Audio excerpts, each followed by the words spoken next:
Hello.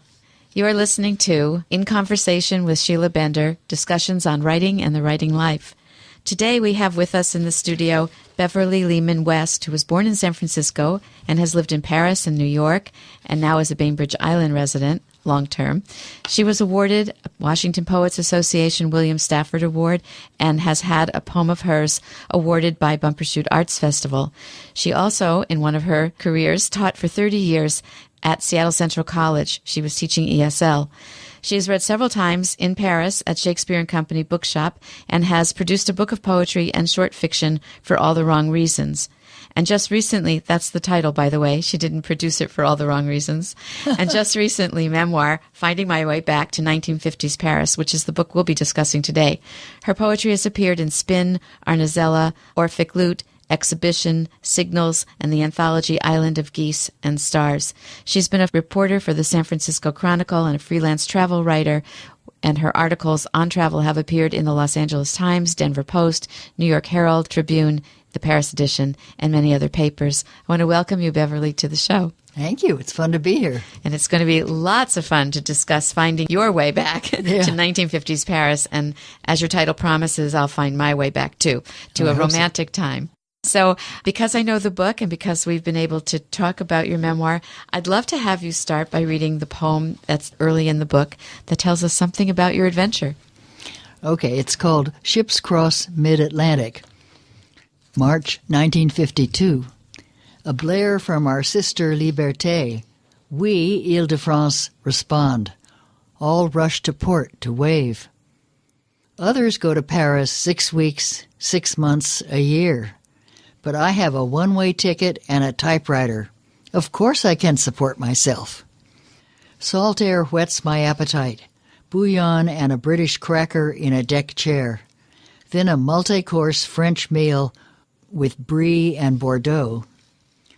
I'm not used to either, but become devoted to everything French, even communist riots in Paris. Waves crash against the ship. Many people turn green, but I'm fine. Ready now for bouillabaisse and foie gras. Thank you, Beverly. Now I'm ready, too. Okay. How old were you?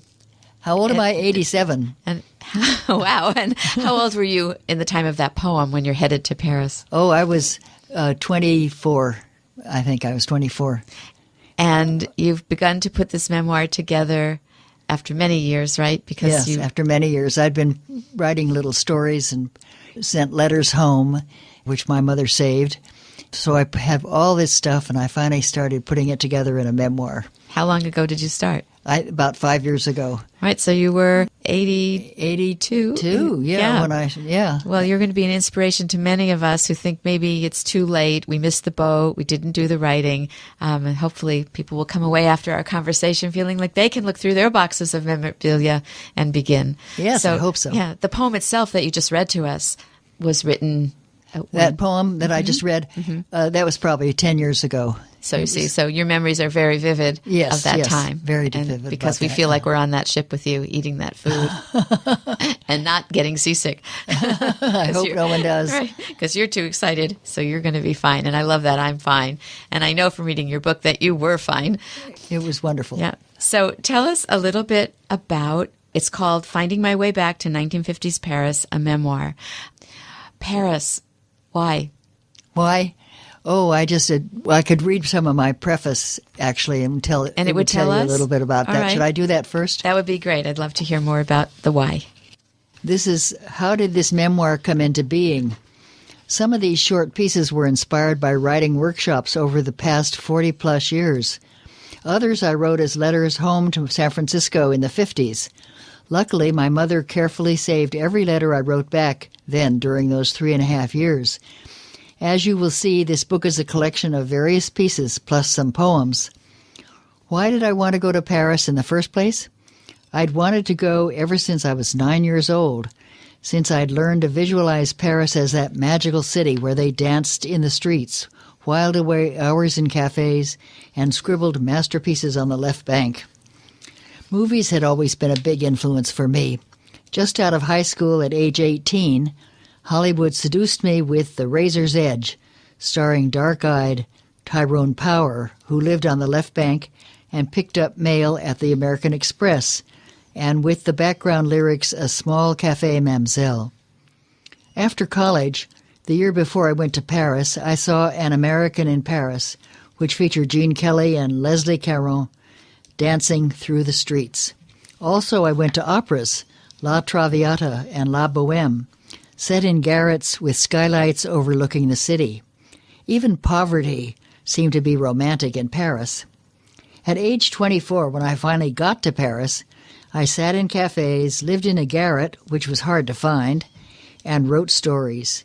And, yes, I picked up my mail at the American Express. Paris fulfilled its promise for me. My 3.5 years there in the 50s were filled with adventure. Even now, years later, those are memories I can always turn to. In Paris, I was never afraid, whether waiting for a bus or metro at night or walking along the bank of the Seine in the dark. I felt nothing bad could happen to me in Paris. During my Paris years, I traveled to every European country, sometimes staying in youth hostels, sometimes in small hotels with women friends, called girls in the 50s, or my Canadian boyfriend, and often alone. Traveling became an addiction that, years later, I bequeathed to my sons. Money means tickets. Why did I go to Paris? I can't imagine my life if I hadn't.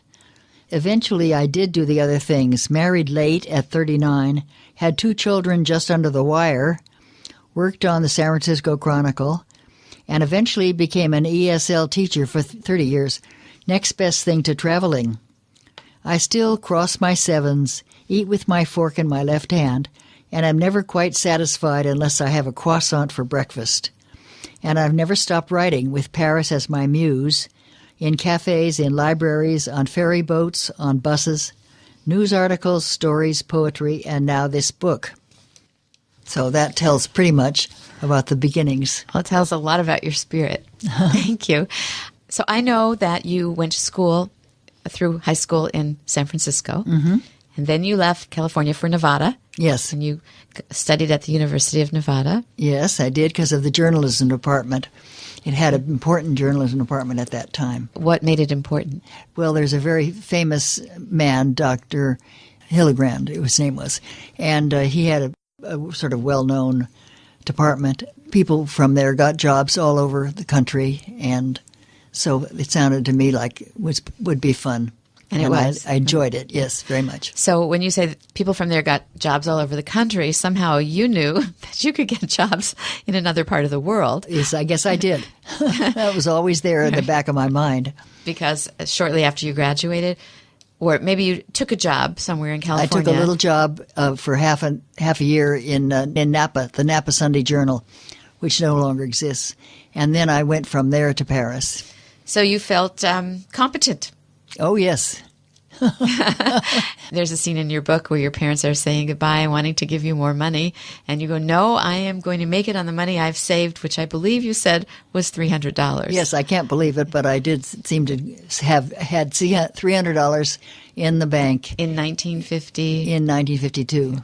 And that was going to last how long? When I left, I went for 3.5 years. But you didn't think you would live on $300? No, I didn't. I thought I would be working on my stories and selling stories, and I did do that and got little jobs along the way, too.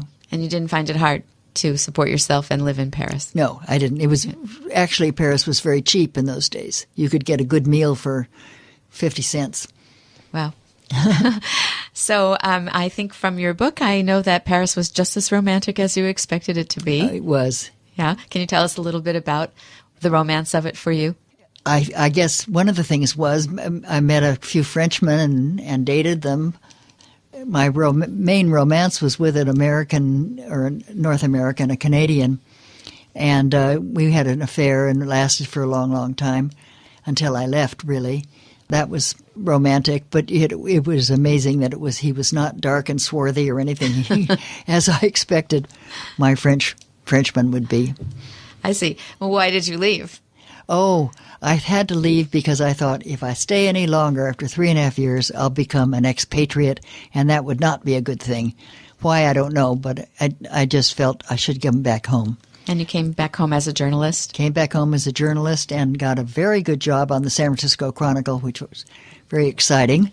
And then had a nice romance for a long time, but then the guy left to go back east and left me, and I was kind of unhappy for a while. And because of that unhappiness, I went back to Paris again. This time, the San Francisco Chronicle travel editor got me an arrangement where I could go across the country by Greyhound bus and write stories for the Chronicle and other newspapers. And then when I got there, take Icelandic Airline, which was a cheap airline, to Europe, then write stories from Europe. Then I would be on my own, which I was. But your main employment was to write for U.S. newspapers when you were there? Yes, that was the main thing, yeah. So you kept yourself very busy. Yes, I did. It was busy. I was busy, but I was also sitting around in cafes, writing my journal, and that was the main thing, sitting in cafes. So do a lot of the pieces for this book come from those journals? Yes, a lot of it did, and mainly from my letters home. Which your mom saved. Yes, which she saved. And sometimes I could lift stuff right out of a letter. The chapter about going to visit my friend John for his graduation from Oxford, that part was, I told about it in a letter. I typed the letter, and I could almost lift it for my book. Well, you remind me in this discussion of the basic definition of a writer writes. So whether it's a letter or a journal entry or a short story or a travel article, you're always doing it, and we should take a lesson from you and always saving it. Yes, save it. Yeah, because you never know when it might become what you're interested in creating a book from, or a poem or a story. Very true, very true. And did you think that you would write a memoir about Paris? Maybe. I might have thought that sometimes, yeah. But it took a long time to actually collect the material. Actually do it, yeah. Because it seemed daunting to have all this material to try to put it all into a book. It just seemed too much. And one good friend of mine said, well, just view the chapters, put them together and see how they look. And so I got quite a few of my little stories and ideas and put them together, and then pretty soon I did have a book.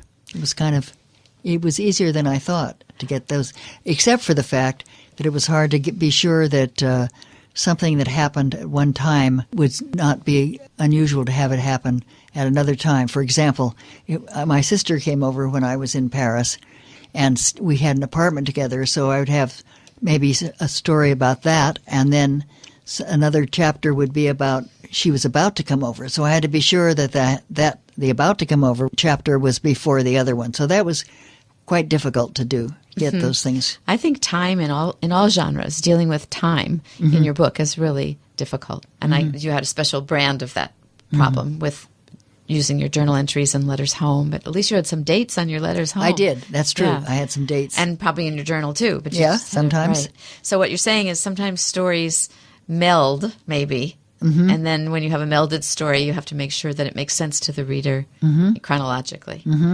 You are tuned to KPTZ 91.9 FM in Port Townsend, Washington. You are listening to In Conversation, discussions on writing and the writing life with Sheila Bender, a bi-monthly chat with writers, publishers, and those who support the literary arts. Today, Sheila Bender is talking with Bainbridge Island poet and author Bev West about the writing of her memoir, Finding My Way Back to 1950s Paris. A lot of people are very interested lately in writing full-length books made up of short pieces. A lot of novels written that way now, a lot of memoir. And I think it suits us, really, because not everybody has a novelist's mind. I think to write a book-length narrative that's just one long narrative requires a novelist's mind. And a lot of us write articles, poems, short stories like you have. So what advice do you have to somebody who thinks, well, gee, I do have some writing in my journal, in letters, or things I just started on my computer and they're all in a file. Do you have any advice on how a person might look back at what they have written and think of it in terms of memoir? Yes, I think one thing would be to go to a writer's workshop and also get an editor who's somebody that you know well and who knows you well. Like my friend Nancy Rico was my editor. And your workshop leader. Yes, workshop leader also. And I've known her for years. And so she was able to help me put things together and decide, well, now that should go and that shouldn't go. Do you know how she did that? No. Oh, it was magic, editorial magic. Yes, it was magic, I guess, yes. But it made sense to you. Yeah, and Yeah. she's the one who suggested the preface to let people know how things got, because there were certain things that were like letters and certain things that were like a poem or were a poem. I've heard a lot of people who are trained in journalism say that writing their own story was very hard because they were so trained to write other people's stories or objectively. And I think even if you haven't had training as a journalist, there's something about writing your own life that the simplest things that an editor can say from the outside, what a reader needs, are sort of really, wow, that's miraculous to the writer who's kind of butting their head against the wall a lot about how am I going to do this? How am I going to do this? And I think it's just so interesting how hard it is to make our own lives have the shape of a book.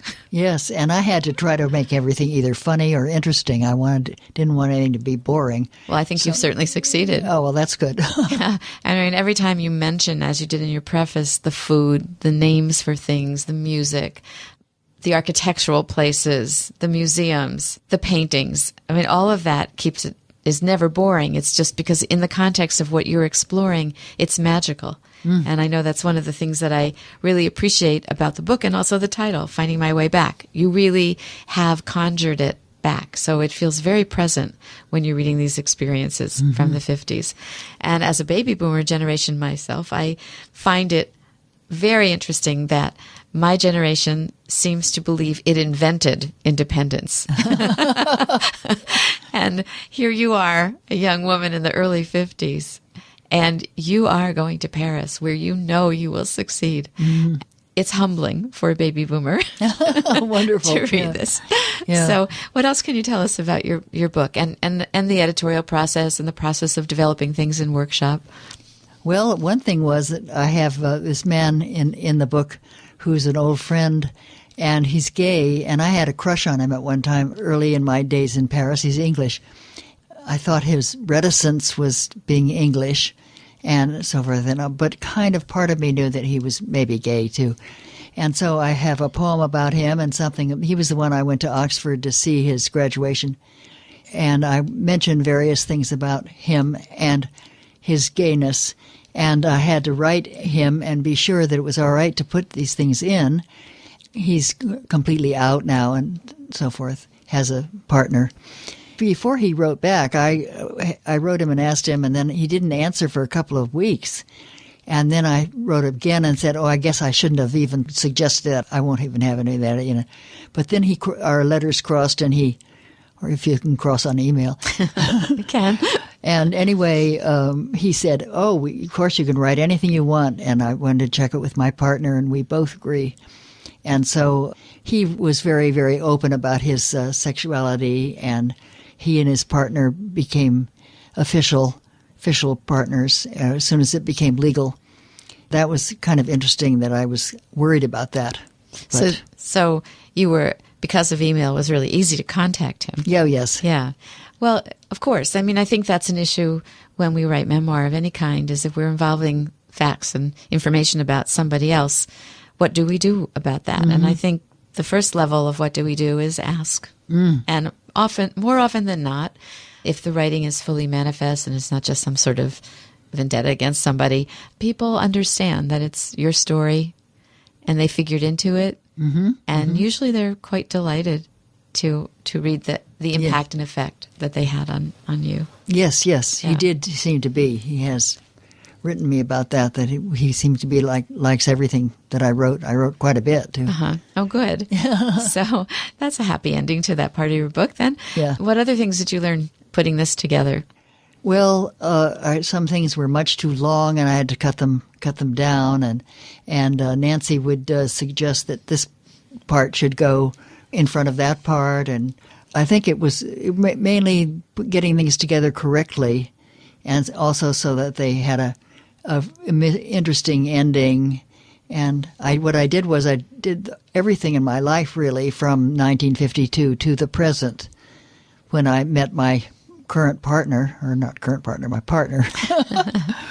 It was interesting getting the whole life together. So it does, your book carries through to today. To today, yes, that's right. And today includes Paris? I'm going to go to Paris. I've been to Paris, I guess, about 2 years ago with my partner, and we're going to go again this spring. So that'll be wonderful. Absolutely. Yeah. Will you visit the Shakespeare and Company bookstore? I will certainly go there. I read there 2 or 3 times in the 70s and 80s, and I hope that I'll get to read there again. But now they've gotten very important. I know that they're scheduled well into the next half year. Wow. So have you contacted them? Yes, I have, but I haven't heard. Oh, how delightful, though, to think that even you can walk into that store with all those memories there. Oh, yes. Yeah. So what else in your book brings you back to Paris? I have a good friend that I see, we will see again. And she wasn't from my Paris days, but it was because of my speaking French that we got acquainted. So we stayed with her. She lives near Nice in a little village. And so we'll go and see her. And I have a few friends there still, but not many. A lot of your friends from those days made it big. Yes. Reading this, the painters. Yes, others. That's right. Sam Francis, he's no longer living, but was a good friend of mine in those days. And he drew huge pictures. They were so big that they wouldn't fit on his studio wall. And so he had to try to find another place, and he somehow found a big, huge wall in another little hotel. He became noted. I guess there was a writer, Gabriel Veraldi, who was French and who became an important writer. We don't know him here, but he was known in Paris. He won some prizes. I knew him a little bit. And a few other people became noted. It's a very fertile time that you were there. Very exciting time. Yeah. Right. Was it a big switch for you in your writing career to move from your journalism to poetry and short vignettes? Well, my journalism often was short vignettes, and I tried to do that. I still like doing that. In fact, my voice is almost the same as it was 50 years ago. It's sort of interesting that I haven't changed. I don't know if other people are like that, too. I think what's interesting is that somehow you had the opportunity to use that voice in the earlier days of journalism, where I'm not so sure first person was that common. What do you think? Maybe not. Maybe not. In fact, memoirs weren't that common in those days either. Right, so you were an original. I guess so. That $300 in your pocket really paid off. Yeah, that was good, that $300. Yeah, I'm so taken with the idea that you were so self-directed to know that you could leave your journalism program, your job at the little newspaper, and go to Paris and become a writer. So many of us dream of that. So you have any advice for younger or older writers who want to get in touch with something romantic that they've always felt would be important to them? Yeah, I think it's important to just go and do it. Of course, it's so much more expensive now. It's not always easy, but I think that they should just do it. So how might they just do it? What are some of the ways you've gone to Paris? Well, I guess they save their money and go, or else try to get a little job over there or something where that can happen too. And what about loneliness? And in your book, it doesn't sound like you were lonely very much, but I was sometimes, though. I remember being extremely homesick once in a while, but it didn't last, I guess. Because you could always go to a cafe. Yes, that's have true. An aperitif. Very true. Yeah. Just do it is what you said. Yeah, I think so. Yeah. Oh, yeah. Yeah, just take And the before plunge. you get married, before you get tied down at all or get a mortgage or anything like that. And what if it's too late? What do you think? Can we still be adventurous in some way, even if we already have marriages and children and mortgages? Yes, I guess you can. Yeah. But it's hard. It's hard to get over there. Yeah. But sometimes maybe, you were very influenced by music and film and literature. So that fed you for many years before you could it go did. there. It did. That's very true. Especially movies. They were very influential to me and still are. I love movies. Movies about anything in particular? Or Paris, of course, and French movies. I'm very interested in the fact that you religiously attended workshops and really listened to the editorial advice that Nancy Rico had for you. Was that totally easy? Or were there times when you just wanted to say, I can't really do this? No, it was easy because I sometimes would write poetry. It wasn't always in connection with my book. And I've always enjoyed Nancy. And she was very helpful on she not only edited it, but she proofread it, and she was very helpful. Yeah. The fact that you said you needed to have good endings for the vignettes, and having read your book, the endings of each vignette are very good. Yeah, that's good. And they make you feel satisfied with what you've read so far and ready for the next vignette to see what's going to happen. Yeah, that's good. So I think what you said about it wasn't hard in the workshops because you didn't always write just for your book. You also wrote poems that you wanted to write. And I think that's something we have to remember as writers. It's sometimes we feel like we're off task because something else comes to us to write about. And it can maybe get to flood us with too many ideas, but it's good to write what is in us to write, don't you think? I think definitely, yeah. And then we can get back to our other, what we might think of as primary work with a better spirit. Yeah, and you can also write an article or something that has nothing to do with your book or with one other subject. Are you still writing articles? I am, and when I'm spending a lot of time promoting my book and taking it, trying to get an editor to accept it or to I don't mean to accept it, but to review it or something like that.